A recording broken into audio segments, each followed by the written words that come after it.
Welcome to The Shoreline, brought to you by Shores and Islands, Ohio, where finding your Lake Erie love is a shore thing. Thank you for joining us. I'm Jill Bauer. I'm the PR manager here at Shores and Islands, Ohio, and joining me, as always, is my co-host, Dayton Barnett, who manages our social media accounts. Dayton and I are here every week to give you the inside scoop on everything happening in our island and coastal communities, and we love to talk about the events and the attractions that we think you, the listener, will want to know more about, and we hope you'll be inspired to come visit us. Hey, Dayton, what's going on? Hi, Dayton. Hi. In the microphone. I guess not the flesh, through the mic. Dayton online. Dayton in your ear. I don't know.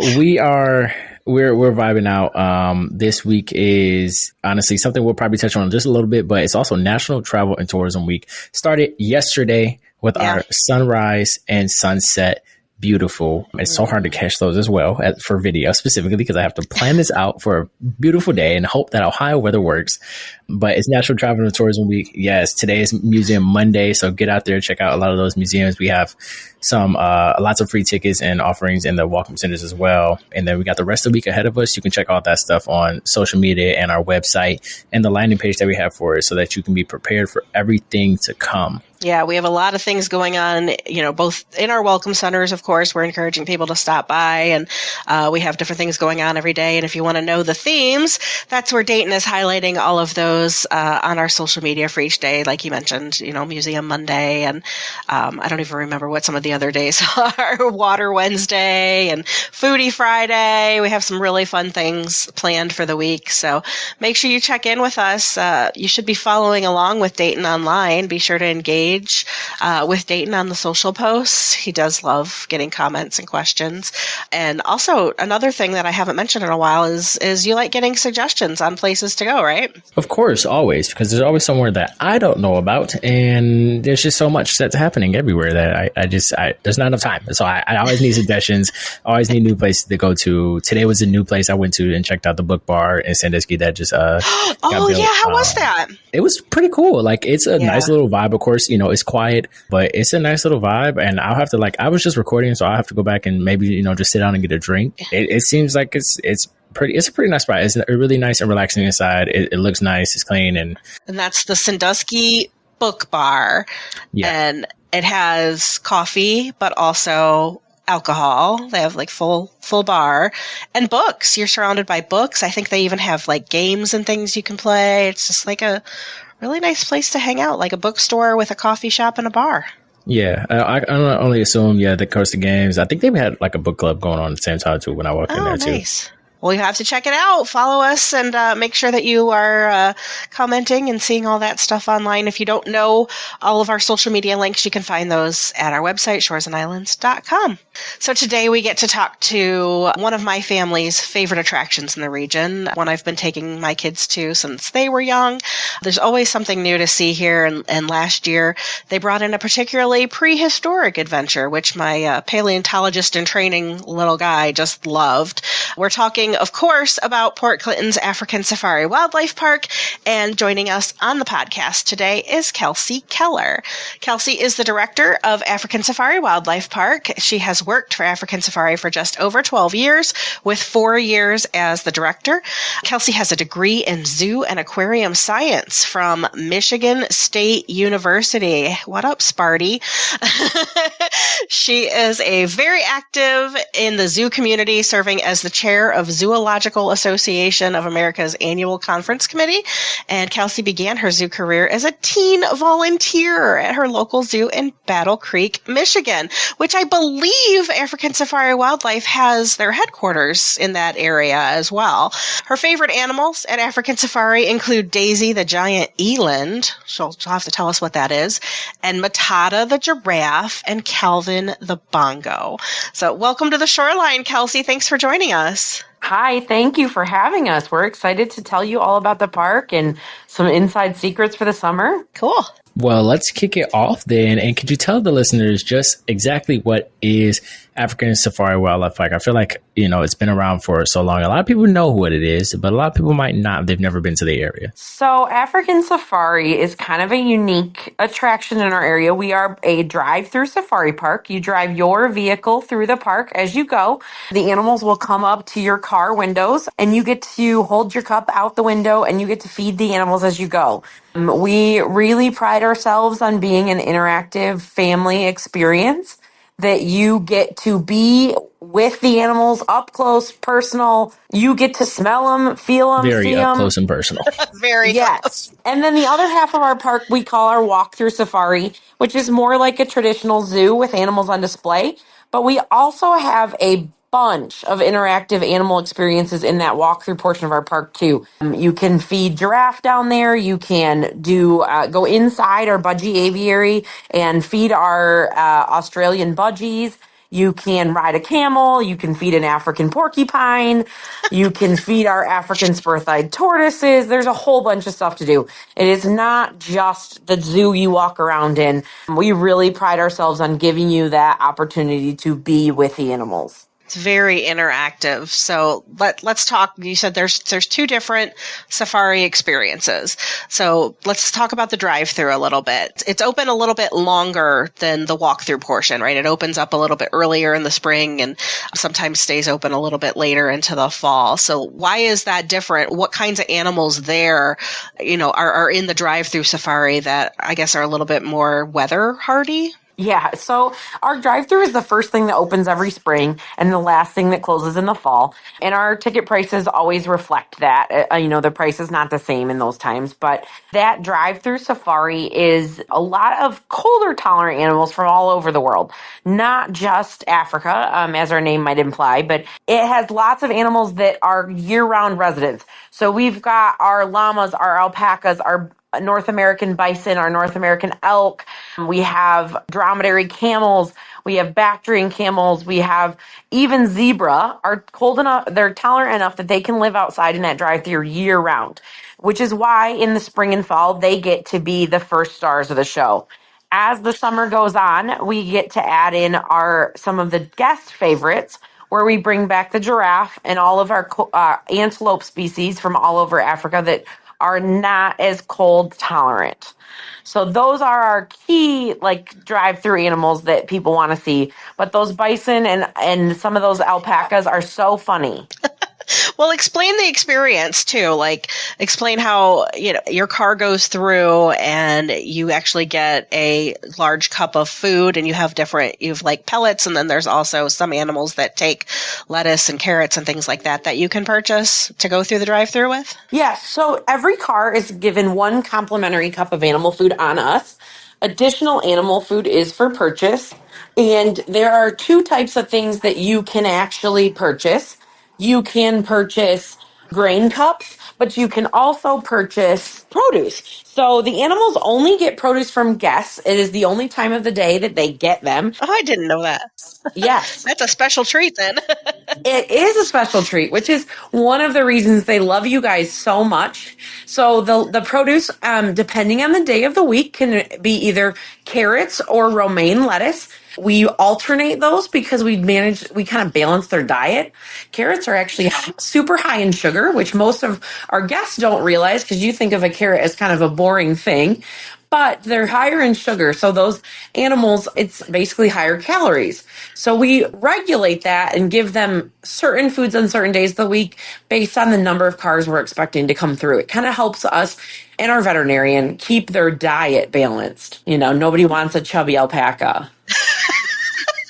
Speak for yourself. I think that sounds fun. I would have to say a personal tip. If you are taking a family member or something for the first time and you've been, don't show them videos on social media. Oh, yeah. Let them be surprised.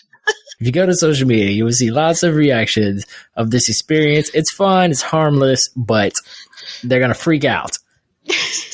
Yes, you are. That is a good pro tip. Another pro tip: if you really want to freak your family and friends out, if they've never been, lock the child lock on the window down, once it's down. Then they can't escape the animals, and they get to have a little bit more of an exciting experience. No, yeah, it's going to be a lot of an experience from giraffes and their very long tongues. Yes. So, like, for those who haven't visited, the animals really do get, right to you. You can feel them breathing on you. You can smell them. You can hear them chew.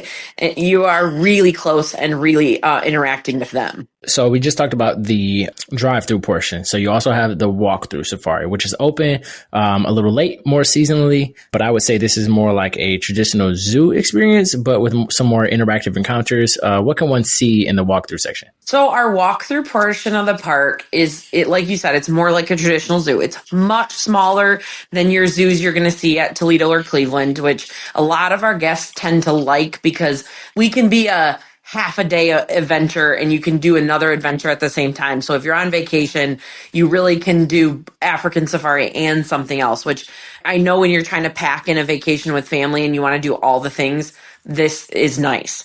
So our walkthrough portion of the park is a very nice tree covered kind of quaint little side stop at the park. You go through our gift shop to get into the walkthrough, and inside the walkthrough there's lots of animals on display. You can see kangaroos and our white-handed gibbons, which are really a fun primate species for guests to watch. And we have a white alligator, we've got warthog, but additionally, we have a lot of animal experiences. This is a relatively new thing in the park that the walkthrough has all these experiences. If you have not been in the last 5 to 7 years, then you really need to get up our way and visit to see all the new stuff. So this includes African tortoise feeding, where you get a closed clip with lettuce in it, and you can actually go in and feed our African spur-thigh tortoises. You can go into the exhibit with them and you directly feed them, which sounds kind of boring until you do it and you watch them. They're like little dinosaurs taking chomps out of the lettuce. And it's kind of hilarious. We also have rabbit feeding, which kids love bunnies. So this is one of the fun things for younger kids to go in and feed. We do African crested porcupine feedings, which is one of my favorite feedings to run because most people think that porcupines can shoot their quills. It is a serious myth that needs to be debunked. And we're working on that here at African Safari. They cannot shoot those quills.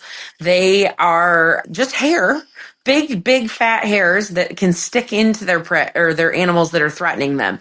So it's really a cool opportunity for guests to get close to something that a lot of people are afraid of. And then, of course, there's our budgie aviary, which is one of probably, it's like the number one guest attraction in the walkthrough, where you get to go in and feed the birds. They land on your little feed sticks. They land on your heads. They fly all around you, and you get to feed them while you're in our 100-foot long exhibit.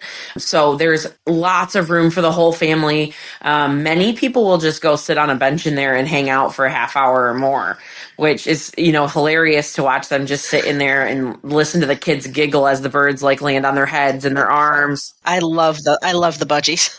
Yeah, that's totally a guest favorite. But we also have walk-through giraffe feeding. This is kind of a cool experience where you are toe to toe with our giraffe. They are looking down at you. Many zoos have giraffe feeding stations and they're all on a platform and you're feeding the giraffe at eye level to them. And you don't really realize how stinking big those guys are. And it is one of our owners has always said the best way to see a giraffe is standing on the ground because you really get to feel how small you are in comparison to this animal that can be up to 18 feet tall. And it's often overlooked. And the way that we do these experiences in the walkthrough, you can do a private one that's, 8 people in the morning and you're the first feeder of the day.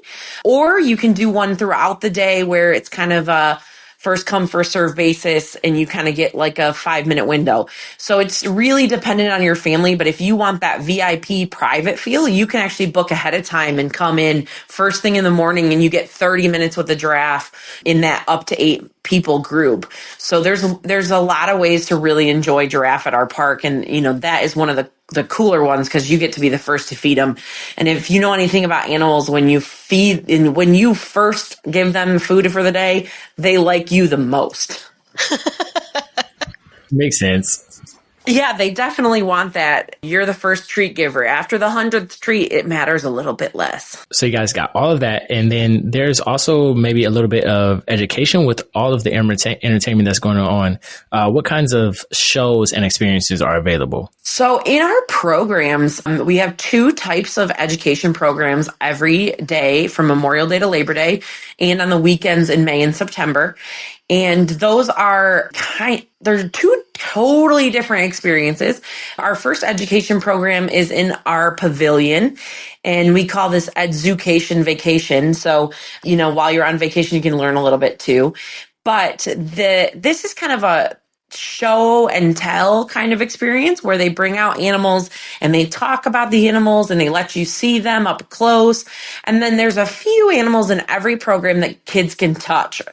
So we try to make it a little bit hands-on. So we have a few touch species, like we have a Burmese python that comes out and you can actually at the end of a program get pictures with it across your lap. It's about I think that the snake is about 12 foot long. So we're getting pretty big on Monty. He's not quite full grown, but he's got some time to become that. And then we also have some things that you can't touch, like we have an African gray parrot, but he comes out and waves to you and does tricks and stuff too. So we've got a variety of animals that come out. Kids get to interact with them, see what they are like, learn about some facts, ask questions of our education team. And then our second program is a totally different experience. It kind of highlights what we do as zoo staff that kind of goes on behind the scenes. So one of the things that our team does with all of our animals in the park is we have training programs for them. And what we do is we teach the animals certain behaviors that will help us take care of them better. One of the things in this program is we have domestic pigs that we bring in every summer, and we start at the beginning of the season and we start training them to do a few behaviors. And what we do during this program is we teach the guests how we train our animals. For example, I have our white-handed gibbons. Those guys are trained to sit on a scale so that we can take their body weight every week. And we did that with the same training techniques that we teach you about in the pig program. So we teach them to target. We teach them to sit in a specific place or to stand up or to put their paws somewhere. And so we use that program to teach the guests about how animal training works and how we use it to care for our animals. Kind of a neat way to get to know what our zoo staff is doing all winter long and behind the scenes in a short version. And then at the end, the pigs get to do a little piggy cardio and do a little pig race at the end for the win. It's a cool way for guests to get involved in understanding how zoos take care of their animals. We have our animals trained to do a lot of things, and sometimes our guests don't even realize that's happening. For example, we have our giraffe trained to go into the barn every single night. They know where to go to bed every night. And that's something that nobody gets to see because it happens after you all leave. That's very cool. So Kelsey, we alluded to it in the intro last year.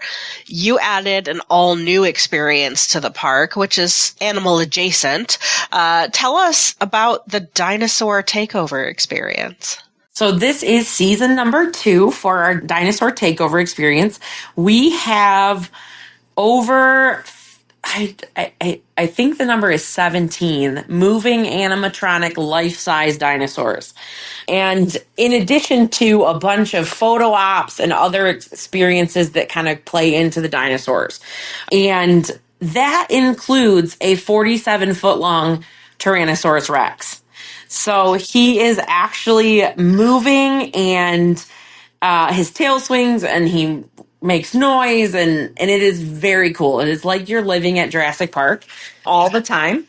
And, one of the reasons we did this is every kid loves dinosaurs. At some point in their life, they liked a dinosaur show, they liked a dinosaur movie, or in your adult life, you are a Jurassic Park fan. There's a lot to it. And it's just kind of a fun new thing.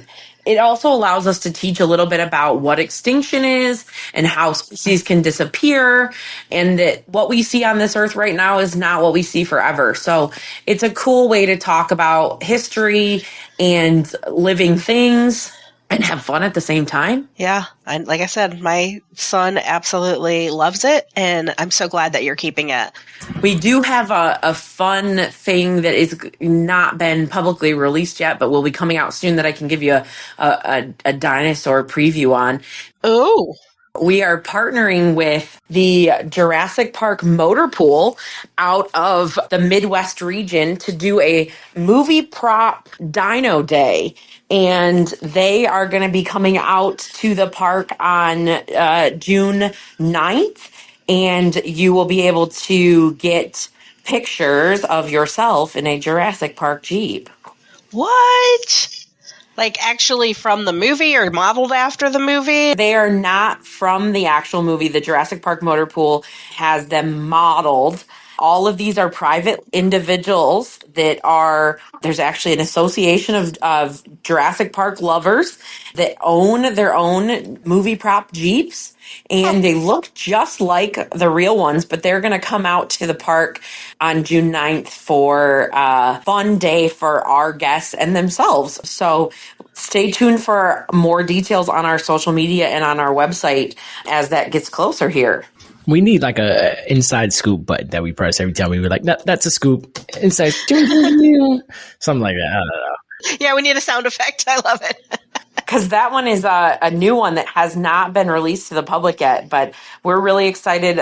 We've been working on the details of this for like the last 3 months with the Jurassic Park Motor Pool folks, and they're going to be in our area, in the Shores and Islands area, for the whole weekend. So you'll have to keep your eyes peeled. Definitely will. Now, we can only assume African Safari Wildlife Park being a wildlife park. How do you guys contribute to the wildlife conservation efforts? Yeah, that's an excellent question. African Safari manages a 501c3 as well as the park, and we do collect donations from our guests as well as donate some of our own revenue that we receive into that 501c3. And what we do with that is we donate money to conservation efforts all over the world. Some of them are local, like Black Swamp Bird Observatory, but some of them are larger, like the Giraffe Conservation Foundation.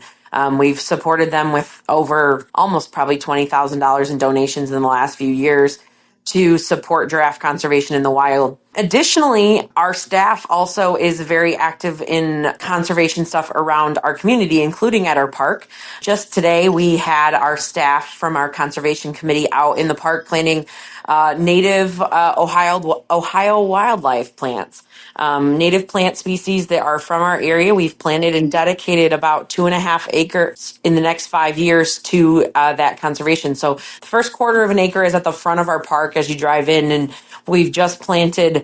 I think they planted over 50 plants today, getting some stuff on the way. So we've got lots of things like that happening at our park, and we love to share about that with our guests. As you come through, there's lots of signage about conservation, but also we discuss it in all of our education programs too. That's awesome. As we're getting all of this information, and of course, everybody's probably curious about the general overview of, admission ticket prices, how visitors can save on admission, especially if they're coming in large groups, because it's enticing, especially something like this, to bring, your family with you. Yes. So we do only start with groups because that's easiest. We do have group pricing rates, and for parties of 10 or larger, they have to be pre-booked ahead of time, and the information for that is on our website. We also have lots of savings throughout the year for anybody's family of smaller sizes. Some of the best ways to find information about that is to follow us on social media or to visit Shores and Islands Welcome Centers. I do know that you guys have awesome ticket discounts for us. We do. As well as lots of coupons and information, because you guys always are representing us really well, especially in this Port Clinton Welcome Center with our kiosk. Yeah, our welcome center is actually just right down the street from your location, and yeah, we sell discount tickets in our welcome centers as well. So before we started recording, Kelsey, you did tell us this is where we need that sound effect again, Dayton, an inside scoop.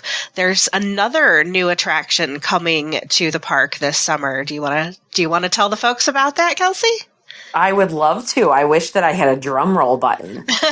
I think you got to work on that sound effect. Yeah. So we are adding a couple of new animal experiences to the park, one of which I'm excited to share with you what it is. We are bringing a capybara feeding experience into the park.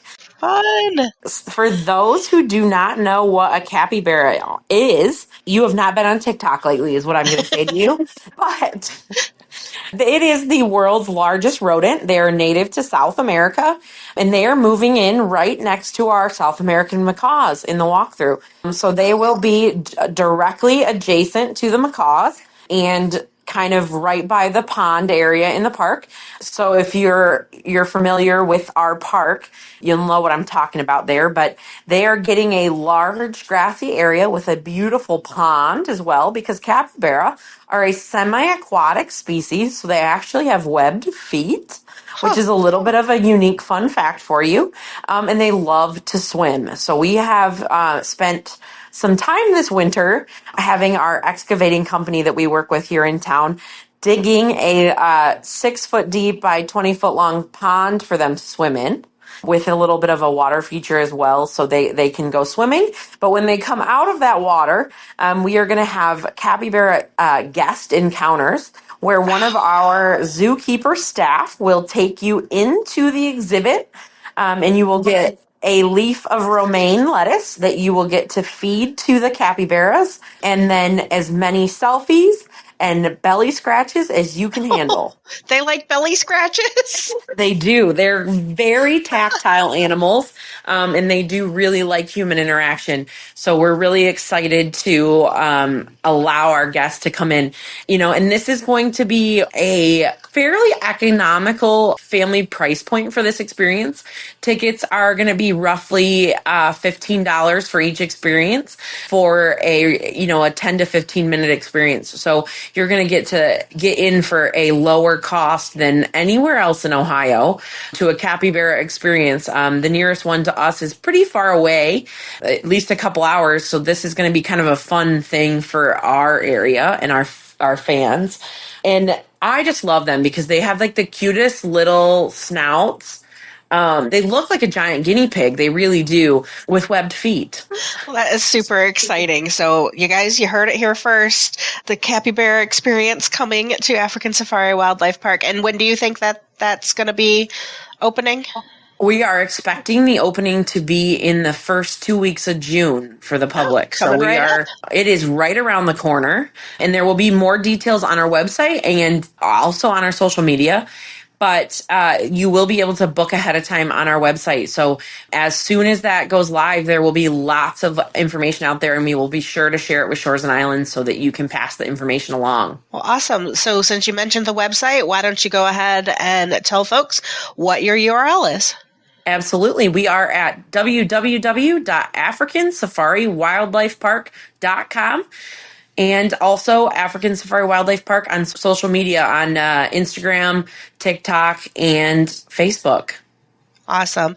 I do need to circle back because I in your intro, you mentioned your favorite animals at the park, and I don't know what a giant eland is. So can you educate me a little bit on that? Who's Daisy? Tell me about Daisy. So Daisy is she's 6 years old. She's been with us for about 3 years now, and she is a giant eland. Giant eland happen to be the world's largest antelope species. So they are big girls in the drive-thru. They have beautiful spiral shaped horns that are about 18 to 24 inches long on the tops of their heads, and they weigh about 1,200 pounds. So they are big antelope, and they are very few zoos have them, so I feel really privileged to have them at our park, and they are just such sweet animals, and they become my favorite when they have a good personality. How do you tell them apart? Believe it or not, she has a mole on her little nose. Aw. So it's like just this little bump that looks like it's about the size of a pea, and you can see it on her nose. So it makes it for a really easy telltale sign. So if you're in the drive-thru, they are right before the giraffe. And Daisy is my girl, and she has this little mole on her nose, and you'll see it, and then you'll be able to understand. Next time I'm there, I'm going to look for Daisy. Yeah, well, make sure you stop in. And I can also take you out so you can meet her. She's a pretty cool girl. Yes. That's awesome. Is there anything else that you wanted to make sure that we covered or talk about today? I think we got a lot of stuff. The walk-thru is in full operation on the weekends in May, and then Memorial Day, we're going to hit it hard with lots of fun. So I just want to encourage guests to come out. And then you're open 7 days a week, right? Yes, 7 days a week in the summer, but always check our website. The hours do vary based on the season. Yeah, and another tip or thing to remind folks too is that the drive-through experience takes some time. I mean, it's not something that you're going to speed through, right? You're really going to want to drive through slowly and allow the animals to come to you. So you actually have, even though you may be open till 7 p.m., you have like the last car admitted as like an hour before. Yes, absolutely. We do want to make sure that people realize that last car is 1 hour before closing. That gives you enough time to actually make it through the park and enjoy the animals without having to hurry. And guests also often don't realize they can go through the drive-thru as many times as they like all day long. So you can really, if you missed one animal that you really want to see, or you loved one that you want to see again, you can just do it again and again. Oh, good tip. I guess I didn't realize that. So you can go do the drive-through, then go walk around and have all the experiences and see all the different, walk through and enjoy the animatronic dinosaurs. And then you can go through the drive-through again before you leave. Exactly. You got it. And of course, be sure you hit up the gift shop. Oh, you got to get those cool souvenirs. We have some amazing gift shop staff that get the most amazing finds for our gift shop. So there are plush of every animal you could ever want. And there will be plush of our new capybara critters. And we cannot wait for all of your listeners to come out and see us. Yeah, and one more thing that we didn't mention too is that you actually have a cafe, so you can buy food and really make a whole day out of it if you wanted to. Yes, you definitely can make a whole day out of it. It's very easy to do if you want to hit up all the experiences and enjoy all the education programs and animals. You really can have an amazing time. Dayton, anything else you wanted to ask about or include? Honestly, I think I'm just going to have to make my way up there myself to experience it. We went there for the opening of the dinosaurs. It was a fun time, and I had a fun time. I know a lot of staff had a fun time, so I got to get up there to both because I actually haven't been through the drive-through portion in a while. Oh, Dayton, you're missing out. You got to come see everybody. Kelsey, can you remind us one more time where people can go to find more information? Yes, absolutely. More information can be found on our website at www.africansafariwildlifepark.com. And we are always happy to answer phone calls as well. If you want to give us a call, we'll tell you all about the park. Oh, very good. Well, special thanks to Kelsey Keller of African Safari Wildlife Park for joining us today. And of course, thank you for listening. If you enjoyed this podcast, please be sure to like and subscribe wherever you listen to podcasts so you don't miss a minute of the action here in Shores and Islands, Ohio. You can also find more information, including past episodes of this podcast, online at shoresandislands.com. So Dayton and I will see you next time, probably on safari or driving through the drive-through safari or maybe holding a capybara. I don't know. I want to give them belly rubs. We'll see you all next time on The Shoreline.